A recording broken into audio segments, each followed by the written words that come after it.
liberte-se da culpa. Como nós falamos desde ontem, são duas virtudes fundamentais na libertação da culpa: a autoconsciência e o auto-perdão.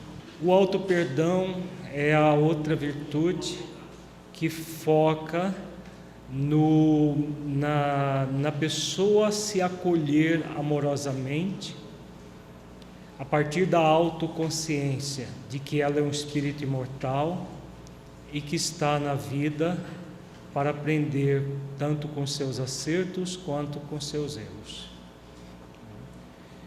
E esse acolhimento amoroso são aqueles 5 sentimentos básicos que nós falamos: autoestima, autoaceitação, autoconfiança, autovalorização e autorrespeito. Esses 5 sentimentos em conjunto formam esse acolhimento amoroso do ser, que se dá a oportunidade de renovar-se por amor e pelo amor. A culpa é a negação de tudo isso, como nós trabalhamos até agora. O objetivo deste encontro é refletir sobre o desenvolvimento da virtude do auto-perdão como caminho para a libertação da culpa. Vamos começar com nossa reflexão inicial do tema. Feche os olhos, entre em contato com você mesmo em essência, buscando sentir-se um espírito imortal em evolução.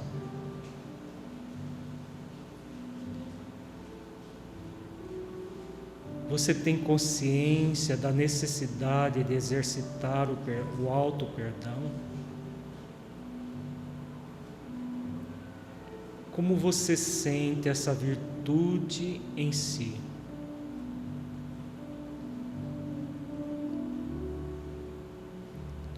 Até que ponto ela já foi desenvolvida dentro de você, ou ela está por ser desenvolvida?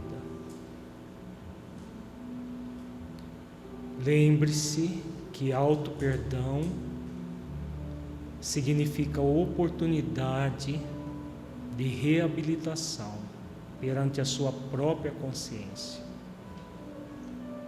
Não significa fazer de conta que não se errou. Ao contrário, para se auto-perdoar, é necessário assumir a responsabilidade pelo erro e trabalhar intensamente para repará-lo. Esse é o sentido do auto-perdão.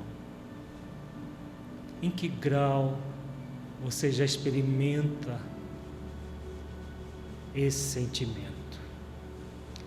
Deixe os seus pensamentos e sentimentos fluírem, evitando qualquer mascaramento num processo de auto-engano. Seja verdadeiro, verdadeira com você, analisando-se com autenticidade.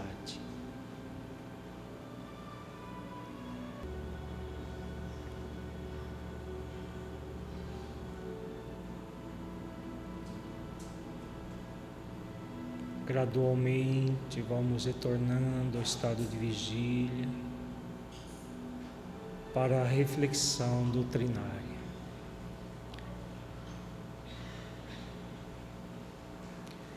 Como é o processo de libertação da culpa pelo auto-perdão? Que significado tem essa importante virtude em nossas vidas? Nesta reflexão doutrinária, nós responderemos a essas questões. Vamos começar com o livro Plenitude, no capítulo 4. A vida são as incessantes oportunidades que surgem pela frente, jamais os insucessos que ocorreram no passado. O mentor aqui começa o seu texto colocando algo de fundamental importância. Muita gente anda na vida com os olhos no passado e focado nos insucessos do passado.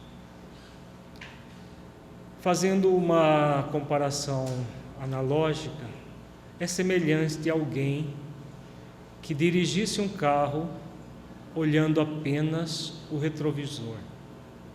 O que vocês acham que pode acontecer com alguém que dirige um carro olhando apenas o retrovisor? Vai causar múltiplos acidentes, né? Vai bater em poste, em árvore, no carro da frente. É exatamente o que faz a pessoa que cultua a culpa. Ela está focada nos insucessos do passado. Mesmo que esse passado tenha acontecido há 1 minuto atrás, é esse o foco dela. Esquece das incessantes oportunidades que surgem pela frente. Ela esquece, ela distorce, ela vê de forma pessimista. Então, aquele movimento, se ocorreu algo que ela vê como negativo no passado, isso vai sempre acontecer no futuro. Cria uma distorção do pensamento. Porque não é verdadeiro isso. Mesmo que dure uma existência inteira, uma série de negatividades, que dure 10 existências, essas negatividades, enquanto espírito imortal, ela sempre terá oportunidades incessantes surgindo à sua frente. Sempre. Essa é a verdade. Ela pode até distorcer e mentir para si mesma, colocando a sua vida nos insucessos do passado. Mas não é esse o convite divino para todos nós. Assim, libertar-se do acontecimento negativo, qual madeira podre que se arremessa no rio do esquecimento, é atitude de saudável sabedoria. Então, o mentor aqui coloca essas duas figuras muito interessantes. Uma madeira podre que se arremessa no rio do esquecimento. É exatamente isso os chamados insucessos. Algo apodrecido que nós temos as N oportunidades que a vida nos traz para esquecer. Esse esquecimento não significa não lembrar, significa não valorizar aquilo. Por isso que ela coloca de forma destacada em itálico. O rio do esquecimento é saber que o valor que nós podemos obter de qualquer insucesso é o aprendizado a partir dele. Tudo mais deve ir para o rio do esquecimento. Não ficar remoendo. Por quê? A pessoa que se culpa, ela remoe incessantemente o que gerou a culpa. Em vez de colocar no rio do esquecimento aquela madeira podre, ela fica como alguém que chafurdasse numa pocilga, chafurdasse na lama. E chafurda, e quanto mais enlameada, mais ela sente culpa e vergonha por estar toda enlameada, e chafurda mais ainda num círculo vicioso. Tal comportamento credencia o homem a ser perdoado pelo seu irmão, que o libera do pagamento dos seus momentos infelizes, não irradiando contra ele pensamentos destrutivos, ideias anestesiantes, que sempre são assimiladas pelo fenômeno da sintonia através da consciência de culpa. Então, se a pessoa se dá oportunidade para renovação, o que acontece? Aquele plug que faz com que ela absorva os fluidos deletérios de encarnados e desencarnados que foram feridos por ela simplesmente fecha. Aquilo que nós vimos no final do encontro anterior, antes do intervalo.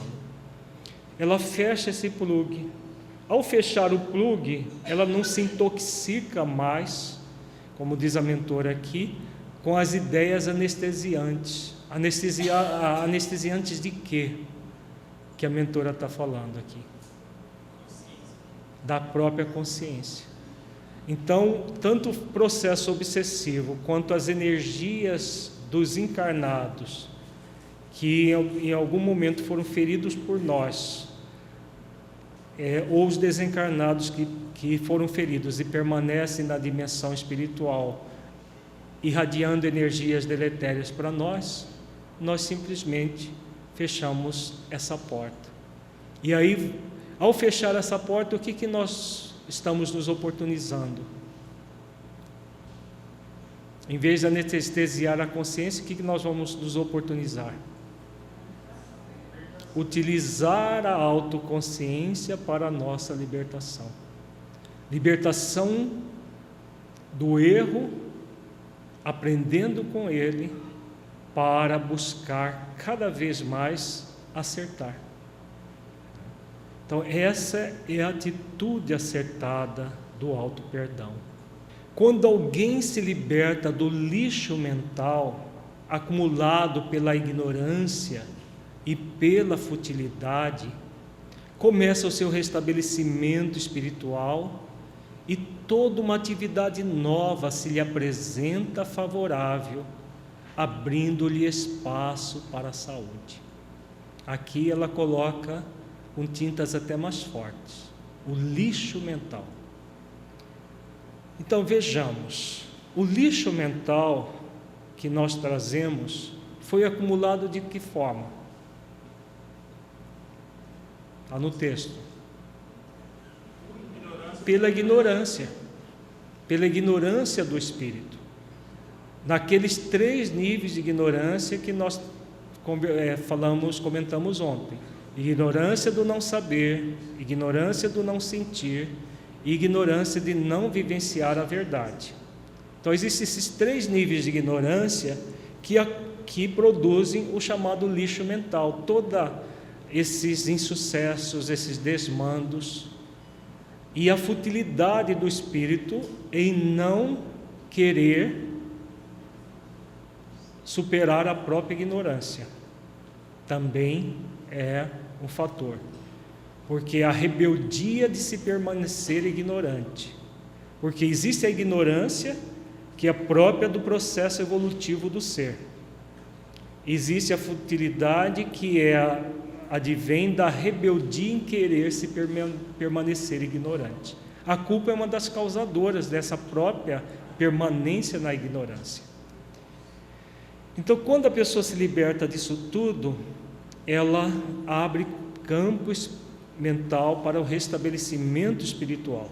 Nesse grupo de tentames edificantes está o auto-perdão. Considerando a própria fragilidade, o indivíduo deve conceder-se a oportunidade de reparar os males praticados, reabilitando-se perante si mesmo e perante aqueles a quem haja prejudicado. O caminho será sempre a reabilitação. Então, o auto-perdão não significa anulação da falta por um desejo egóico. Significa conceder-se a oportunidade de reparar os males, tanto para aqueles que estão encarnados, se sofrer os males, algum mal nosso, também para aqueles que estão desencarnados. Vamos voltar à questão do processo obsessivo, que nós não comentamos isso. Quando a pessoa fecha os plugs mentais que favorece o processo obsessivo, ela está apenas beneficiando ela mesma? Não. Por quê? Por que ela não beneficia apenas ela mesma? Os obsessores também estão sendo beneficiados com isso ou não? Sim. Por quê? Ela está dando exemplo de se libertar? Também isso, mas é algo mais profundo ainda, Adriano. Vamos pensar juntos. O exemplo é importante, mas nesse caso existe um fator crucial. Qual é? Nós não vimos agora há pouco que o processo obsessivo é um movimento de autopunição de um lado e punição do outro. Quando o espírito está punindo, o que ele está fazendo? Ele está fazendo o mal. Fazer o mal é o quê? Contrariar qual lei? Lei de amor, justiça e caridade. Então, quando nós permitimos que ele nos faça mal, o que nós estamos sendo deles? Cúmplices. A conivência é o processo. Nós estamos sendo cúmplices deles no mal que eles nos fazem. Isso é inócuo para nós? Veja bem, é uma questão que a mentora está colocando aqui, Quando a pessoa se reabilita, ela se reabilita perante aqueles a quem haja prejudicado. Então esses espíritos não estão nos cobrando à toa, não é por acaso. Nós os prejudicamos muito, sim. Ferimos família, os ferimos de formas as mais absurdas possíveis. Por isso eles vêm nos cobrarem, como aquele caso que nós citamos ontem, do escravocrata que foi aprisionado obsessivamente pelas próprias vítimas dele. Então eles têm um motivo egóico. Ao fechar o plug mental, o que nós fazemos com eles? Deixamos de ser cúmplices e os beneficiamos.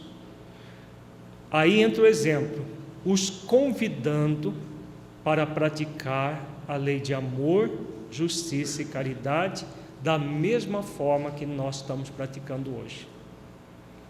E vejamos bem, essa lei só vai ser praticada verdadeiramente com o outro se for praticada conosco primeiramente. Não tem como ser diferente. Então, quando nós praticamos a lei, nós estamos mostrando pelo exemplo para o outro, você pode praticar da mesma forma e ser feliz, como eu agora já sou. Então, é dessa forma que se liberta dos processos obsessivos. Essa é a forma real, verdadeira, e que liberta-se tanto o ofensor quanto quem foi ofendido. Quando o espírito é doutrinado, evangelizado, ele muda de ideia e para de obsidiar, que é uma forma parcial de desobsessão. Por quê? Por que é parcial? Houve mudança no encarnado aí? Não. Não houve mudança no encarnado. Ele pode continuar sentindo culpa. O que vai acontecer? Vai trair o outro. Aquele que foi evangelizado vai seguir sua vida. Mas como não falta inimigos para nós do nosso passado espiritual, vão surgir outros. Então é necessário trabalhar em ambos, o espírito encarnado e o espírito desencarnado.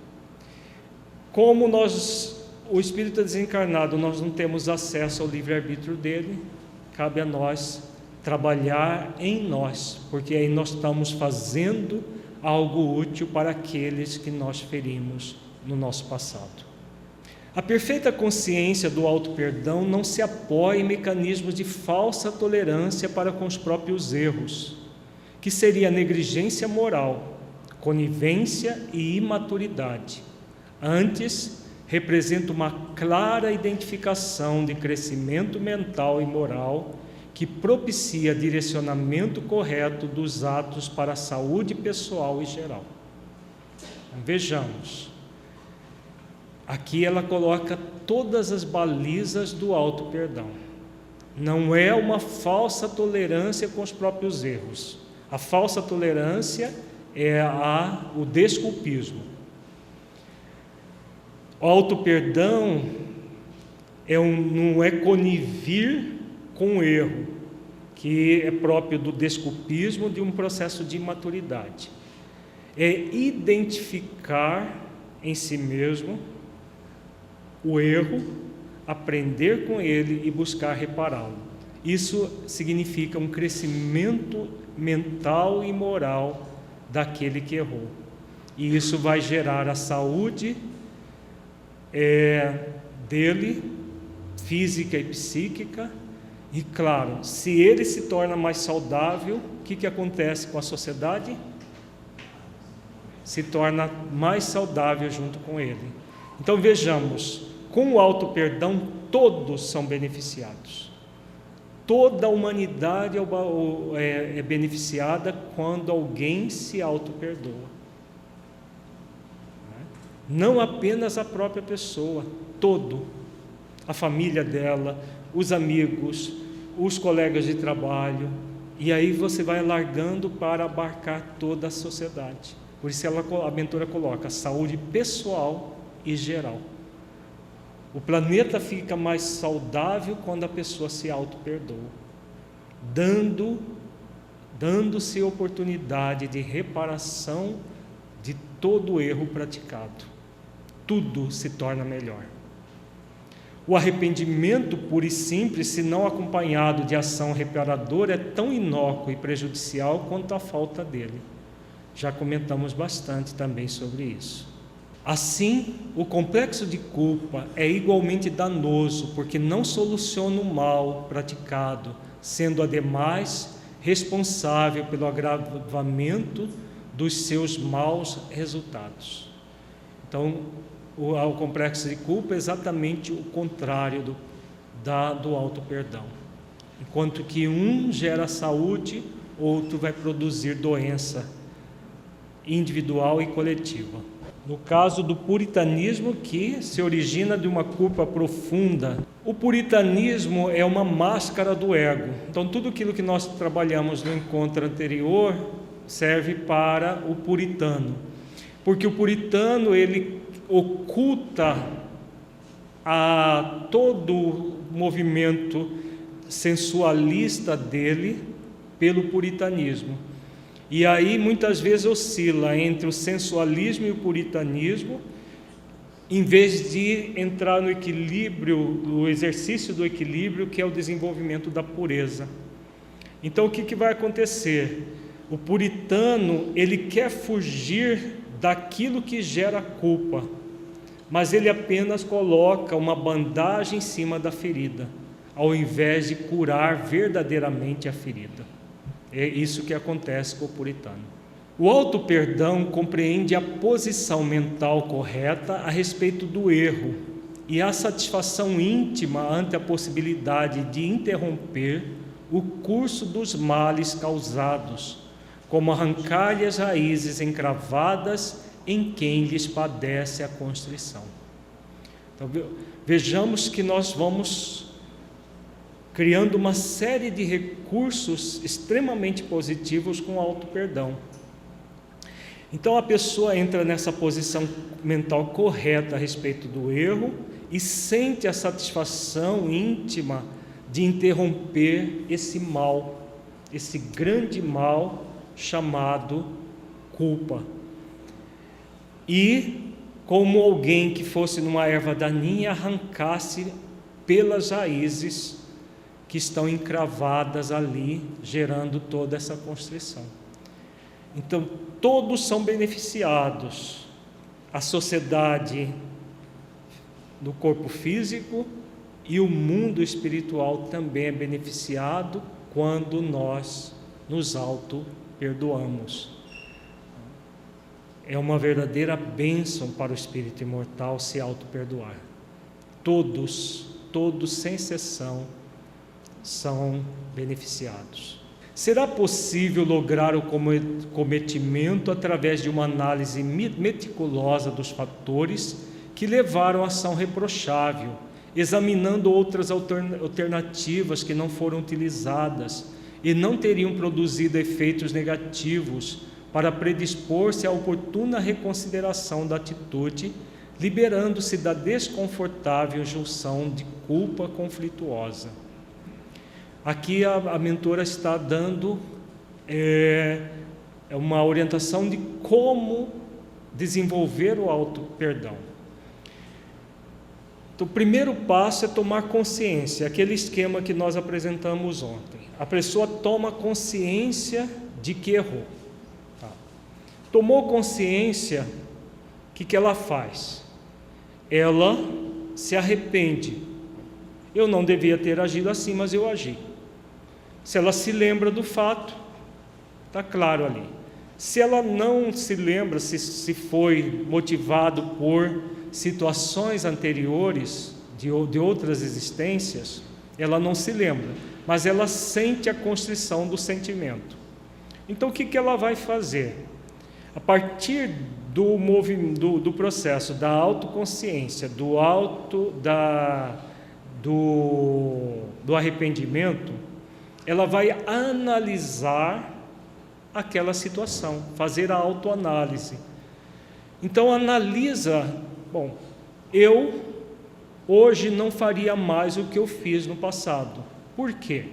Porque eu hoje já sou um espírito melhor, já estou mais consciente de que o meu compromisso é fazer aos outros aquilo que gostaria que fosse feito a mim.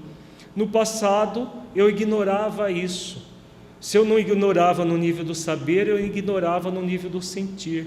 Hoje, mais amadurecido, eu já estou trabalhando realmente para não ignorar mais isso no nível do sentir. Eu já sei e sinto dentro de mim que essa é a proposta da minha vida. Então, quando ela faz isso, o que ela está fazendo? Ela está autoanalisando e aprendendo com o erro. Autoanalisa-se e aprende com o erro. A partir do momento que ela aprende com o erro, ela está pronta para reparar. Então, se ela agiu contrário à lei de caridade, que nos convida a fazer aos outros aquilo que gostaríamos que fosse feito a si, ela passa a fazer todos os esforços que lhe são possíveis para fazer aos outros aquilo que ela gostaria que fosse feito a si. Sem culpa e sem desculpa. Eu ainda sou humano e por isso que eu fico com raiva dos meus familiares e solto o cachorro em cima dele. Isso é desculpa. Auto-perdão não tem nada a ver com isso. Se eu soltei os cachorros em cima dos outros, agredi, eu vou tomar consciência disso, analisar o que me levou a agir assim, ver os sentimentos que sou convidado a lapidar em mim com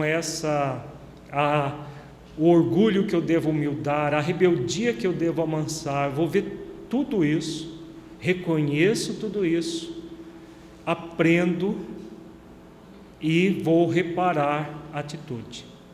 E essa reparação não é simplesmente ir lá e pedir desculpa, porque tem gente que faz isso, morde e depois assopra, morde e depois assopra, só que é uma mordida atrás da outra.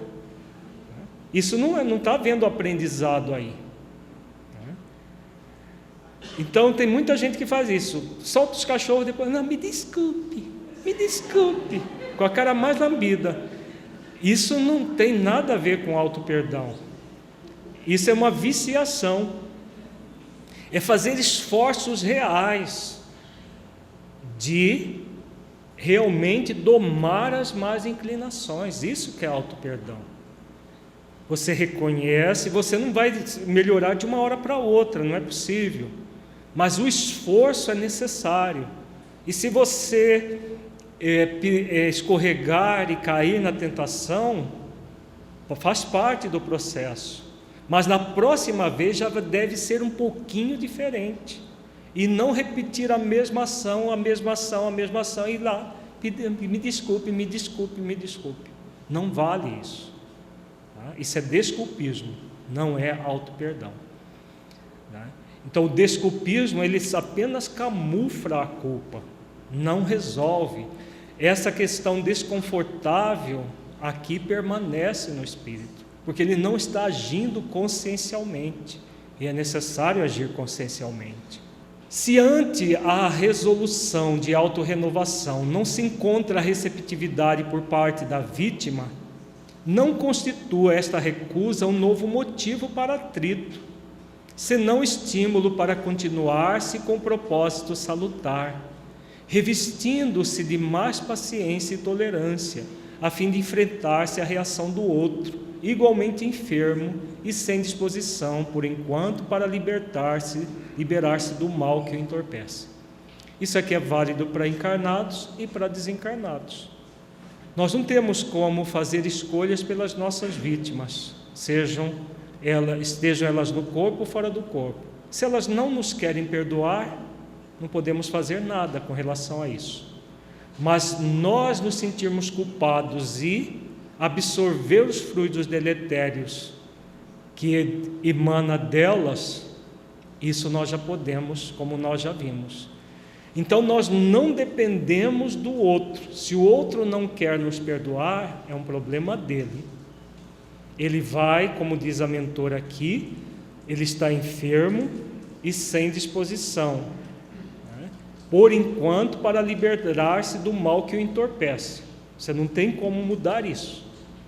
Se a vítima estiver encarnada ou desencarnada, não importa em que situações ela esteja, você não tem poder de mudar isso. Você tem poder de mudar você, a forma como você vê a questão. Então, por isso que ela diz aqui, que ante a resolução de autorrenovação não se encontra receptividade por parte da vítima, não constitui esta recusa um novo motivo para atrito. Você não vai forçar ninguém a lhe perdoar.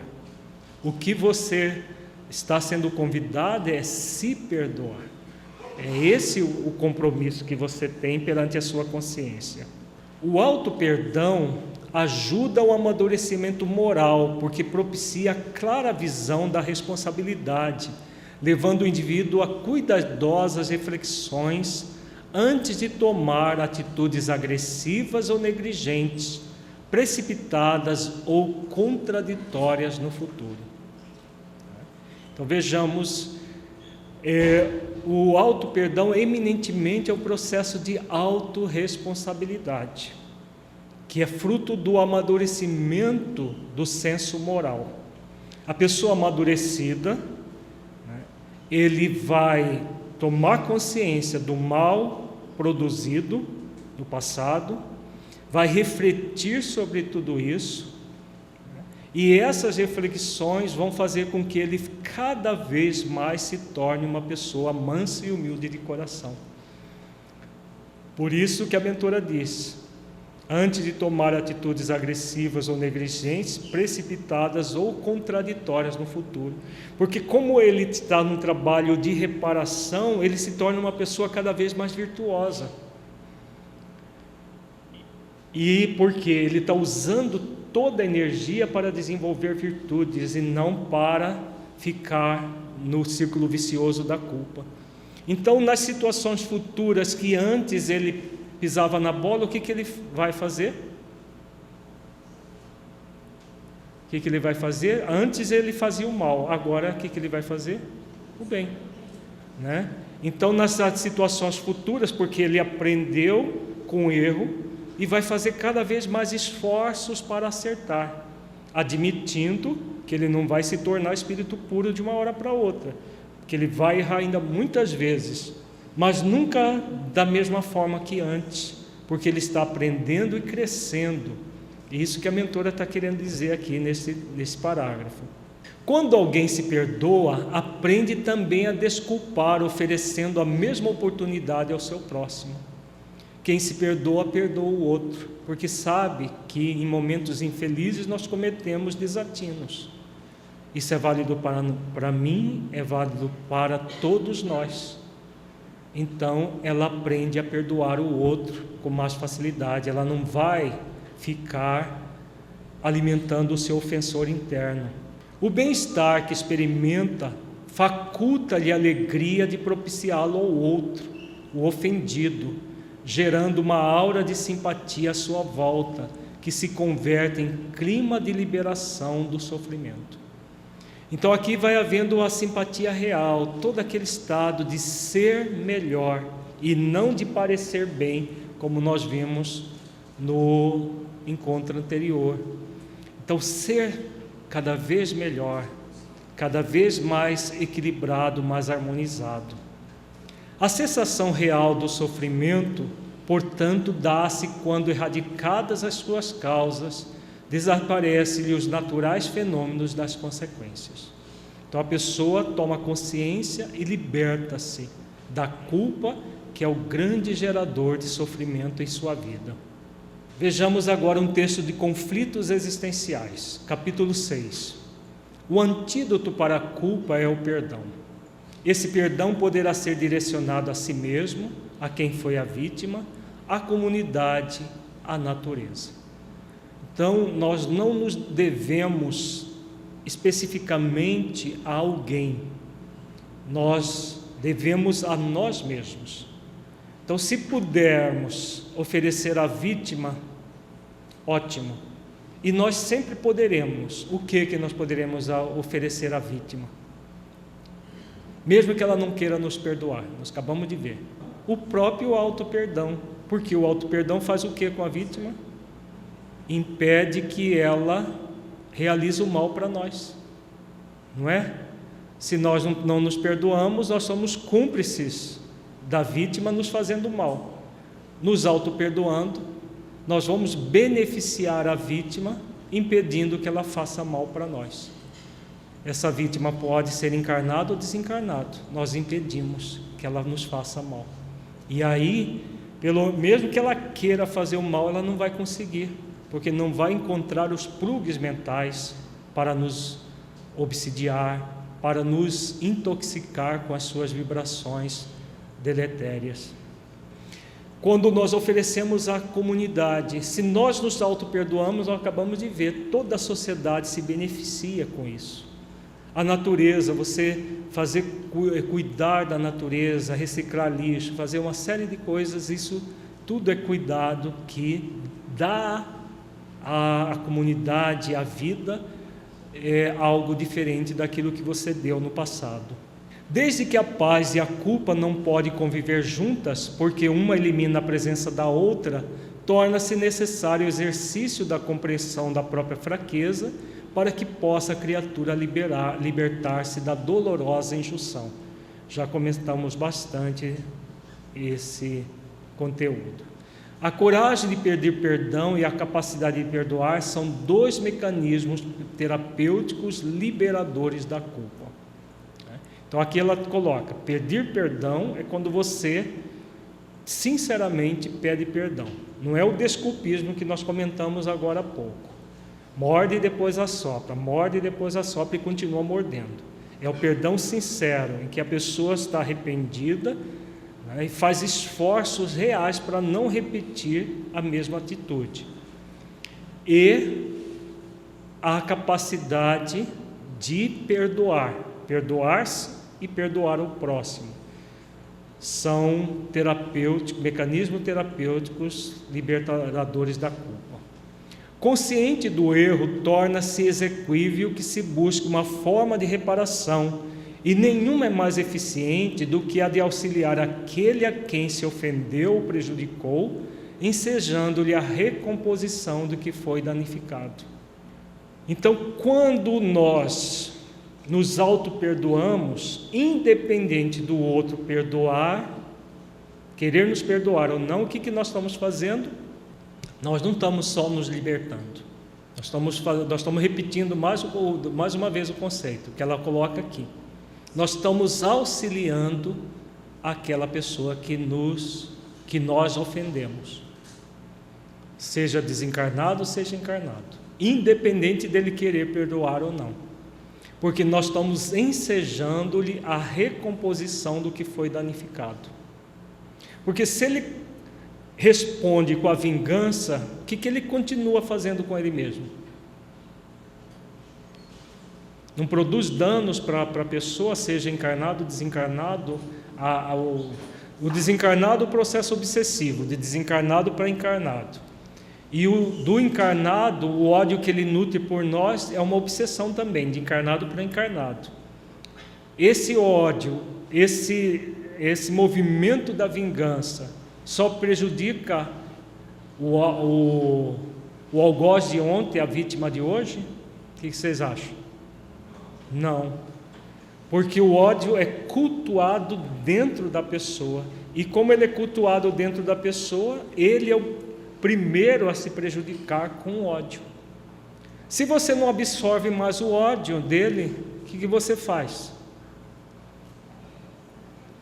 Vai convidá-lo a agir de forma diferente, a recompor o que foi danificado, porque você vai responder em amor e perdão aquilo que ele está oferecendo de ódio para você.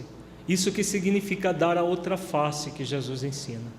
Então, quando você sinceramente pede perdão, seja para um espírito obsessor, seja para alguém que você ofendeu, e esse perdão é sincero, tem sinceridade de propósito, pureza de sentimentos, você está convidando o outro a recompor o que foi danificado. Tratando-se de culpa que remanesce no inconsciente, procedente de existência passada, a mudança de atitude em relação à vida e aos relacionamentos, ensejando-se trabalho de edificação, torna-se o mais produtivo recurso propiciador do equilíbrio e libertador da carga conflitiva. Então, toda essa culpa acumulada, procedente da existência passada, mais as atitudes da existência atual, o que vai fazer? Esse mecanismo de auto-perdão vai propiciar o equilíbrio e libertação de toda essa carga acumulada ao longo do tempo. Ignorando-se-lhe a procedência, não se lhe impede a presença em forma de angústia, de insegurança, de insatisfação, de ausência de merecimento a respeito de tudo de bom e de útil quanto sucede. Assim mesmo, o esforço em favor da solidariedade e da compaixão elabora mecanismo de diluição do processo afligente. Então, aqui ela elenca várias consequências que nós já estudamos: angústia, insegurança, insatisfação, ausência de merecimento. Então a pessoa vai ser convidada a substituir tudo isso pela solidariedade, pela compaixão, diluindo toda a aflição, não fomentando as causas anteriores das aflições com as causas atuais. A saúde mental e comportamental impõe a liberação da culpa, utilizando-se do contributo valioso do discernimento, que avalia as qualidades das ações e permite as reparações quando equivocadas e o prosseguimento delas quando acertadas. Vejamos agora um texto de Momentos de Saúde, capítulo 9. Toda realização se inicia na mente. Desenhada no plano mental, vem materializar-se ao primeiro ensejo. Pensa, portanto, com correção, liberando-te das ideias malsãs que te gerarão consciência de culpa. Sempre que errares, recomeça com entusiasmo inicial. A dignidade, a harmonia, o equilíbrio entre consciência e conduta tem um preço: a perseverança no dever. Se todavia tiveres dificuldade em agir corretamente, em razão da atitude viciosa encontrar-se arraigada em ti, recorre à oração com sinceridade e a consciência divina te erguerá a paz. Então aqui a mentora coloca vários conceitos importantes. Vejamos, os que ainda nós não estudamos. Para nos libertarmos da culpa, nós estamos vendo que é fundamental esforço continuado, paciente e perseverante. Por isso que ela diz aqui, a dignidade, a harmonia, o equilíbrio entre consciência e conduta tem um preço. A perseverança no dever. Então é o preço que a maioria das pessoas não se dispõe a pagar. Acham que vão pagar pelo sofrimento, mas o convite consciencial não é pagar pelo sofrimento, é a perseverança no dever, se tornando pessoas melhores. Quando nós nos tornamos pessoas melhores, nós nos liberamos das ideias malsãs, do comportamento malsão e entramos numa atitude saudável diante da vida. E aqui a minha mentora oferece uma orientação muito significativa.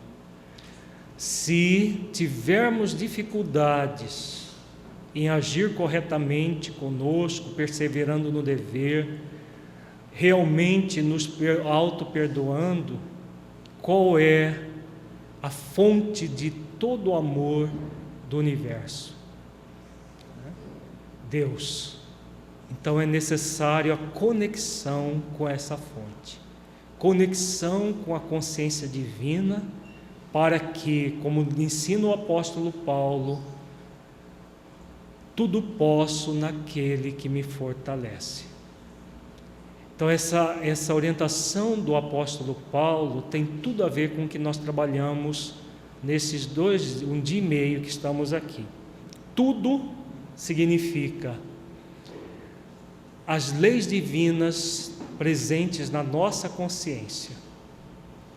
Tudo posso quando nós, em sintonia com as leis divinas presentes na nossa consciência, fazemos todos os esforços necessários, perseverando no dever, podemos ter certeza que Deus nos fortalecerá, porque nós estaremos coadjuvando a nossa força de vontade com a força da vontade divina. E aí tudo vai fluir em nós a partir dessa condição. Lembremos sempre, tudo posso naquele que me fortalece. Não é de forma simplista como as pessoas pensam, não, entrega para Deus, que aí Deus resolve para você, né? Não é isso. Fortalecer-nos na nossa perseverança no dever. Dever de auto-perdoar, dever de desenvolver cada vez mais as virtudes, principalmente a autoconsciência e o auto-perdão. Vejamos agora o Rejubila-te em Deus, capítulo 22. A existência na terra é rica de empreendimentos, de movimentos e ações. Qualquer paralisia é perda de tempo e de oportunidade. Robustece-te na coragem da fé e recompõe-te interiormente, libera-te quanto antes da culpa. Se nesse cometimento da superação do erro e do arrependimento sentires dificuldades e debilidade de forças, recorre à oração ungida de amor. Roga a nosso Pai que te enrijeça o caráter e te faculta emoções nobres a fim de prosseguires no rumo do objetivo saudável que é a conquista da paz interior. Não te permitas enfraquecer o ânimo enquanto te encontras no corpo físico.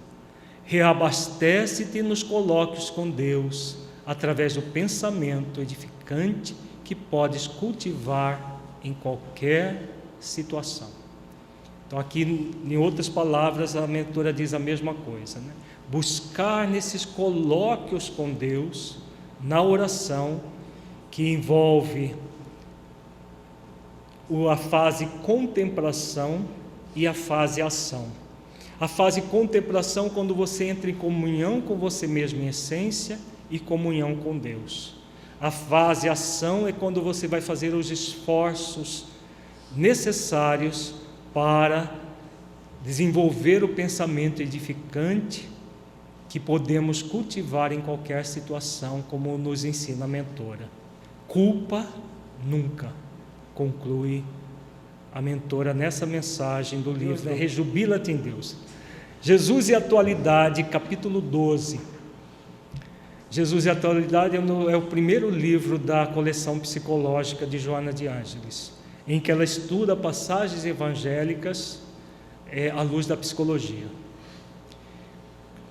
Como pastor de alma, Jesus fez-se-nos responsável, elucidando-nos a respeito dos deveres, das necessidades reais, dos legítimos objetivos da nossa vida.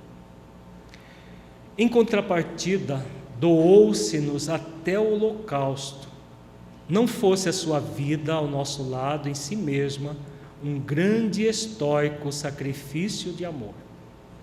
Então Jesus, o nosso guia e modelo, veio nos ensinar a amar e respeitar as leis divinas e desenvolver as virtudes. E não apenas ensinou tudo isso, como grande mestre que Ele é para nós. Ele exemplificou até o holocausto, como diz a mentora, num grande e estoico sacrifício de amor. Não obstante, conclamava a todos que o buscavam para o dever da responsabilidade, que os capacita para realizações relevantes. Autorresponsabilidade, sempre Jesus ensinou isso. Por conhecer a alma humana em sua realidade plena, identificava nela as nascentes de todos os males, como também a fonte generosa de todas as bênçãos. Cada encontro que Jesus realizava com qualquer pessoa era um encontro terapêutico. Nesse encontro terapêutico, ele identificava todas as nascentes de todos os males e o potencial de cada pessoa, e estimulava para aquela pessoa o potencial, sabendo que cedo ou tarde esse potencial seria desenvolvido, quer naquele momento, como aconteceu com Maria de Magdala, com Verônica e outros espíritos que receberam as suas bênçãos e mudaram naquele momento. Muitos outros somente tempos depois, mas todos, sem exceção, iremos mudar se já não mudamos. Porque o homem ainda prefere a manutenção das próprias mazelas, nelas se comprazendo, anestesia-se no infortúnio que permanece com certo agrado, embora demonstre desconforto e infelicidade. Aqui ela já começa falando da questão da culpa. A culpa gera essas mazelas que a própria pessoa se compraz, porque é fruto da preguiça moral, porque é melhor, entre aspas, na visão distorcida da pessoa, permanecer como se está. Apesar do desagrado, do desconforto, ela fica acomodada ali na sua preguiça moral. Desse modo, sempre que acolhia aqueles que o buscavam, conhecendo-lhes as causas dos pesares, após atendê-los, propunha-lhes com veemência que não retornassem aos erros, a fim de que lhes não acontecesse nada pior. Como ele disse à mulher adúltera: mulher, eu também não te condeno, vá e não tornes a pecar, para que não lhe aconteça algo pior. Porque na próxima vez ele poderia não estar ali na praça para desmascarar os fariseus. A mulher surpreendida em adultério, aos portadores do mal de Hansen e aos obsidiados, após a recuperação de cada um, A advertência de Jesus era sempre firmada na responsabilidade, para que, entesourando os valores éticos e os deveres espirituais, não se permitissem voltar aos erros. Neste momento, quando necessitas dele, reformula os teus conceitos sobre a vida e passa a atuar corretamente, dominado pela responsabilidade. A ninguém transfiras a causa dos teus desaires, dos teus insucessos. Dá-te conta deles e recomeça a ação transformadora. Então aqui a mentora fala novamente da responsabilidade e da ação transformadora. Não transferir para terceiros os nossos insucessos. Não se vitimizar por eles na culpa, mas dá-te conta deles e recomeça a ação transformadora. Mesmo que não o queiras, serás sempre responsável pelos efeitos dos teus atos. Colherás conforme semeares. Assume, portanto, o teu compromisso com o Mestre e permanecerás saudável, interiormente prosseguindo íntegro nos teus deveres com responsabilidade. Culpa nunca, responsabilidade sempre. Esse é o caminho. Nós concluímos a parte teórica, ainda temos a vivência final. Feche os olhos, entre em contato com você mesmo em essência, buscando sentir o conteúdo estudado nesse encontro.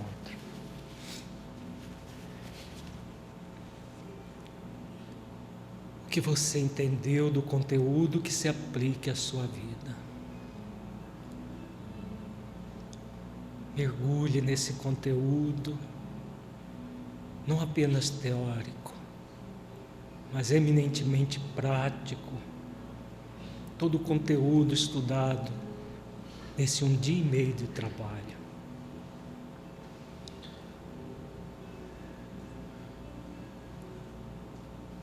Ele modificou a forma como você entende a culpa, o auto-perdão, a autoconsciência, para se libertar da culpa.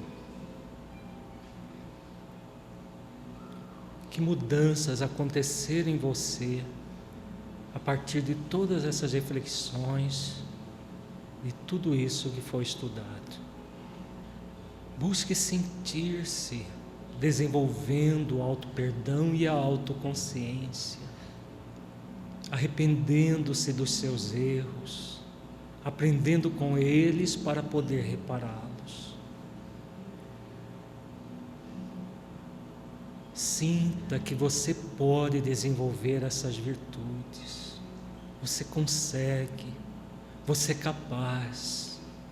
Sobretudo, você merece desenvolver essas virtudes do coração.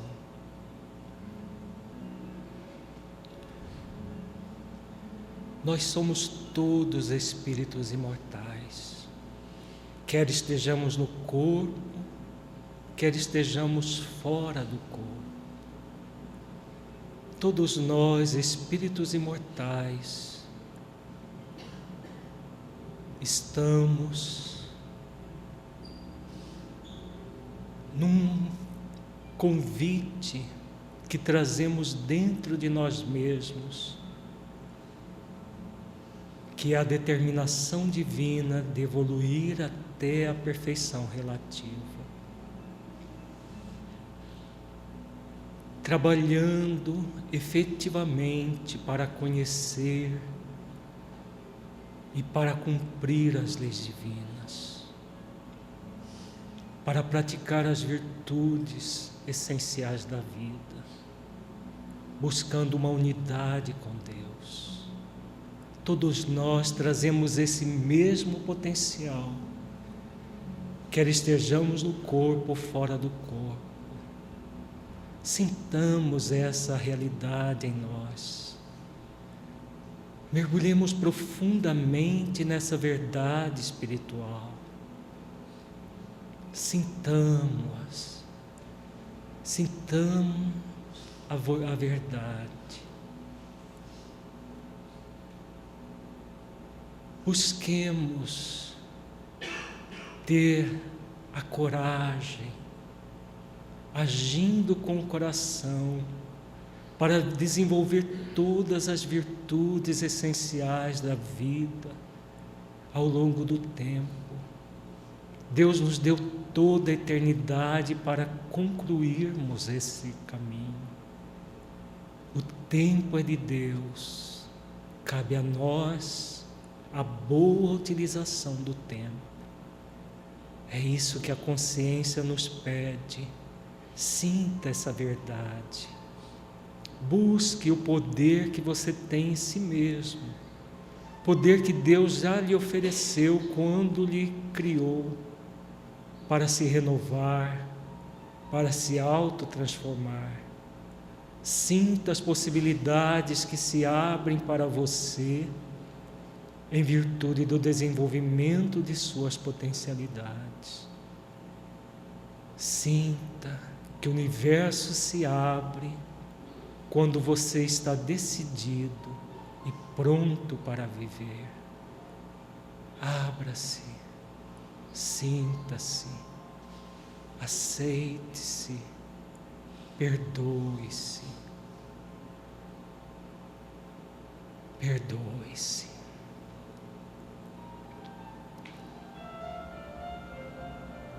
E agradeçamos agora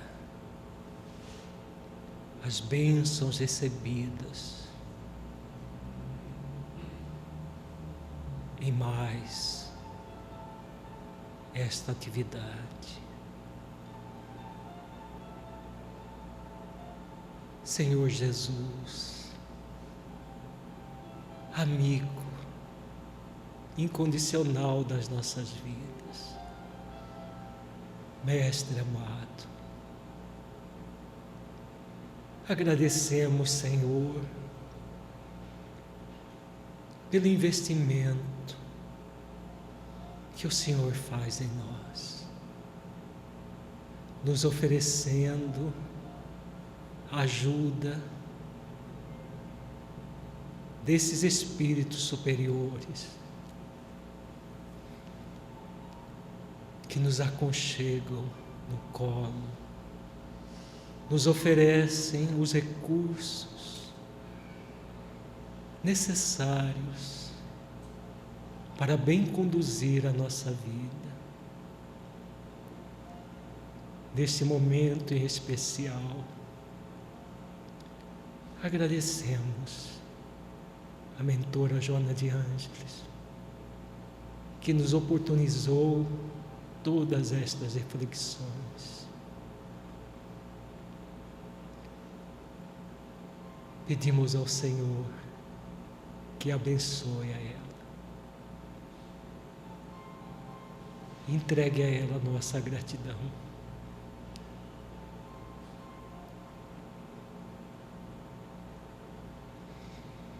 Fortaleça-nos, Senhor, para que possamos cada vez mais termos a plena consciência dos nossos destinos, nos permitindo o auto-perdão sempre para a reabilitação da nossa consciência. Coragem sempre, agindo com o coração sempre. Fortaleça-nos neste ideal de renovação, de autotransformação. Grato por tudo, ampare-nos, se conosco hoje e sempre, Senhor.